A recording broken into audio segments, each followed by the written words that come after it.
Good morning, everyone. Thank you, Invest Northern Ireland, for inviting me to speak this morning.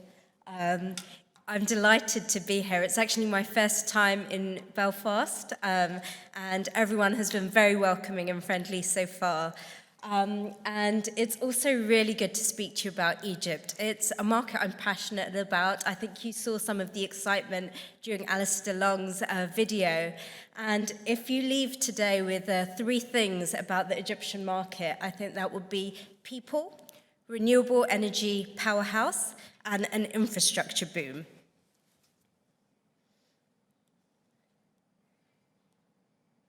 So we have a very good relationship with Egypt. We're the biggest investor in Egypt, actually. And day in, day out, every week, we see UK companies visiting Egypt because it is such an exciting market to be in. And I think one of the strongest things about it is the people. It's a very friendly place to do business. If you build the relationship, people will be very welcoming and they'll go out of the way to help you, even though there are challenges. So I'm going to flick through the key facts because I want to cover the sectors and give you a chance to ask questions after the panel. So strengths, it has a young, growing, talented population. We've already heard about the size of the population, and that leads to a huge consumer market. There's also a high proportion of elite that hasn't been recognized before. So although you have a high poverty rate, you have a section of Egyptians that have a high value of money to spend. They go to the North Coast every summer. They like UK designer brands. And so there is this population as well.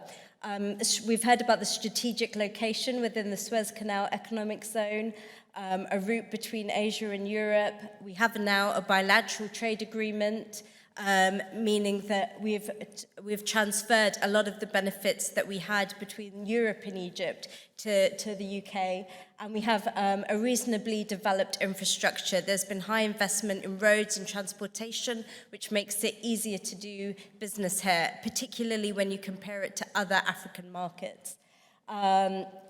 Has a natural renewable energy source. So you have the biggest solar power plant, Bimban, in Aswan in the south of Egypt. And that's the fourth biggest solar park in the world.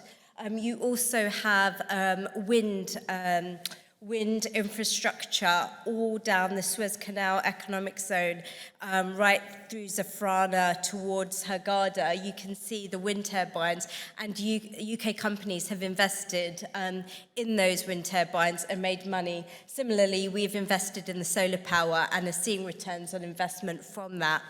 And we have a large trainable, low-wage workforce. Some of the weaknesses, and there are always those, are bureaucracy and institutions. Like many other African markets, it can take time to sort of get through the systems, but that's why Invest Northern Ireland and my department are there to sort of assist you with those bureaucratic challenges that you will face in many markets around the world. It does have a high poverty rate, although I mentioned this small elite. There's a high fiscal deficit and strained public finances, and there's a currency depreciation, which can make UK goods sometimes more expensive. But despite that, as I said, we see UK companies making money all the time.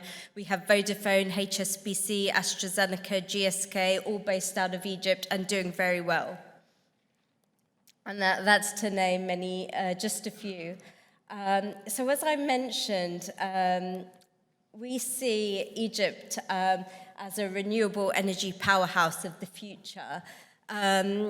Egypt has been very smart in investing in renewable energy and has turned itself around from During the revolution times, having power cuts to now having, 40% of its energy coming from renewable energy sources. It hosted COP27 last year and is very ambitious with its green agenda. So green technology and innovation and training will be really welcomed. In a link to the infrastructure sector, as others have mentioned, they're building new cities all around Egypt, and they're very keen to make these cities green and sustainable.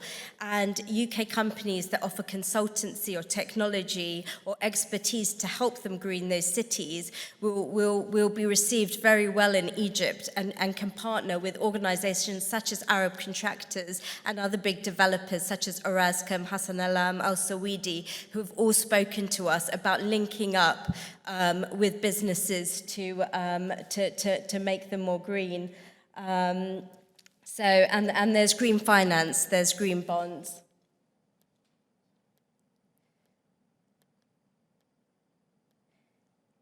So just to cover a bit more about the sectors, I've spoken about renewable energy. Infrastructure has been booming. They've built a new capital city. There's a huge population growth, which means that they see water security as a huge challenge of the future. So they also are looking to companies that can provide them with desalination expertise or helping, water leakage.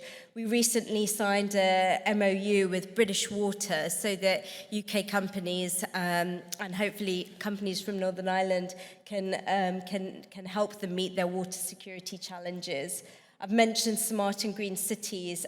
Green transportation is another area, and transportation in general. They're huge railway projects, and we had a big success with the monorail, with trains being produced from Derby, that involved 1.7 billion of UK export finance. We're also doing electric vehicles, and London black cabs that are green are now running in Cairo and helped with COP27.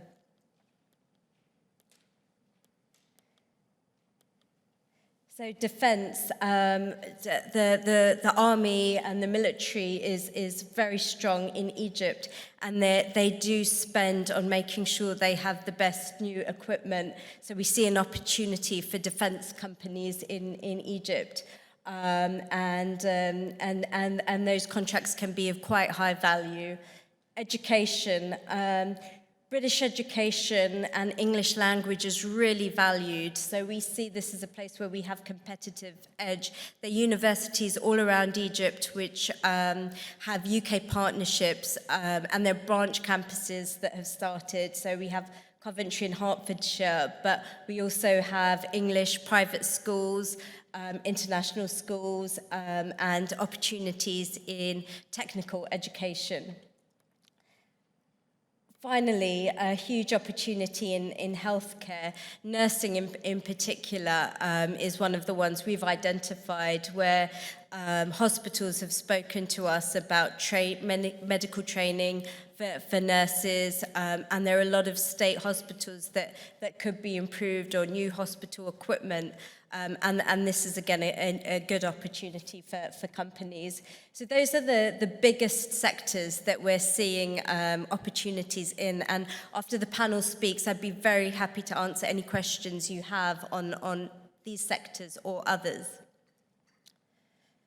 We've also, I should mention, we've hired a new agri-tech lead to look at the agri-tech sector, which we didn't have before, and this is as a result of the opportunities we're seeing again. So how can we help you? In Egypt, it's all about building relationships so we can connect you to the buyers and the decision makers, whether they're ministry or they're private sector, such as the big developers and contractors. We can give you market insight if you're facing a problem, either a customs issue or registration license. We have contacts with the relevant authorities and organizations to intervene and expedite. We throw business missions and events. You have UK Export Finance with a high appetite in Egypt. And some of those challenges that I spoke about earlier, UK Export Finance can really help reduce the risk you face by supporting you to do business in Egypt. We also have British International Investment investing in Egypt. Most of all, you now have Samir from Invest Northern Ireland, based at the British Embassy, who I'm sure would be happy to answer many of your questions, as will my trade team, who cover multi-sectors. So as Al said, do come and visit. It's an exciting market. But build a relationship. It might not be that after one visit you sign contracts. It's a market where relationships really matter, and people are very friendly. And if they trust you and they like you, they will go out of the way to help you, and they'll want to do business with you. So it might be different from doing business in a market such as Germany. Invest the time. Come out, visit a few times, build the relationships, and then you could find you can make a lot of money because most businesses have been successful there. So thank you very much, and I think that's all I want to say at this point.